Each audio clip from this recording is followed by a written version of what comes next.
एक घटना मैं आपको बताता हूं जिससे आप अंदाजा लगा सकते हैं कि इजराइल और नेतन्याहू की हालत इस समय क्या है। जे स्ट्रीट करके एक संगठन है और ये अमेरिका में है, काफी पावरफुल संगठन है। जे स्ट्रीट का अगर आप ट्विटर हैंडल देखेंगे तो वो ये बताता है कि वो प्रो इजराइल है और इजराइल के लिए काम करता है। अब जे स्ट्रीट के मंच से जे स्ट्रीट के लीडर ने कल एक बयान दिया और उस बयान में कहा कि इजराइल को जो हम लोग एंटी मिसाइल देते हैं, इंटरसेप्टर्स, वो देना अमेरिका को बंद कर देना चाहिए। इजराइल के पास खुद इतने पैसे हैं कि इजराइल अपने हथियार बनाए और जितनी लड़ाइयां करना चाहे वो करता रहे। तो अमेरिका के अंदर जे स्ट्रीट का लीडर ये बात कह रहा है। स्पेन चलिए, पेड्रो सांचेज लगातार गजा के मामले में भी, ईरान के मामले में भी, लेबनान के मामले में भी बोल रहे हैं और इजराइल के खिलाफ बोल रहे हैं। हालत यह है कि उन्होंने कल यह बयान दिया कि हम लेबनान को दूसरा गजा नहीं बनने देंगे। लेबनान में जो हमला हुआ है, जिस तरह से लेबनान में सिविलियंस को मारा है इजराइल ने,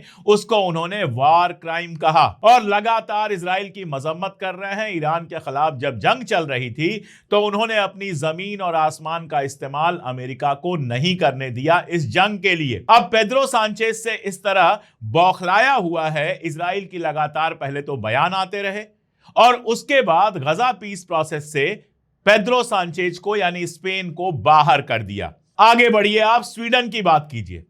स्वीडन आमतौर पे इस तरह के पॉलिटिकल मामलों में बहुत बोलता नहीं है और बोलता है तो हमने यही देखा है कि अमेरिका और बाकी यूरोप के साथ ही वो खड़ा होता। लेकिन लेबनान वाले मसले पर उसने बयान दिया और उसने क्लियर लेबनान में जो हुआ है उसकी मजम्मत की, बहुत तीखी मजम्मत की। यानी एक और यूरोपीय देश जो अब तक इजराइल के साथ रहा है, लेबनान के मामले में इजराइल का साथ देने को तैयार नहीं है। फ्रांस को आप देखिए, लेबनान पर जब इजराइल लगातार हमले कर रहा था ईरान वाले वार के साथ साथ, तो मैक्रॉन का लगातार बयान आ रहा था कि लेबनान के ऊपर हमले बंद होने चाहिए। लेबनान के ऊपर जब बैरूत में जो हमला हुआ है जिसमें 300 से ज्यादा लोगों के मारे जाने की बात है, इसको लेकर मैक्रॉन ने लगातार तीखी टिप्पणियां की हैं और वहां सीज फायर करने की बात की है। नतीजा यह हुआ है कि वाशिंगटन में जो बातचीत लेबनान और इजराइल के बीच में होने वाली है सीज फायर के लिए, उससे फ्रांस को बाहर कर दिया है। फ्रांस का कोई खास नुकसान इससे नहीं होना है। एक वक्त था जब इंग्लैंड, फ्रांस, जर्मनी, ये जो 3 बड़ी कंट्रीज हैं यूरोप की,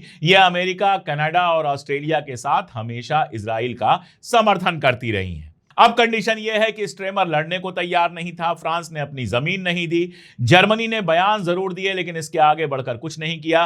कनाडा का अगर हम देख लें तो वो इजराइल को पहले की तरह समर्थन कर नहीं रहा है, ऑस्ट्रेलिया भी पहले की तरह इजराइल को समर्थन नहीं कर रहा है। इसलिए नेतन्याहू के समझ में नहीं आ रहा है कि हो क्या रहा है।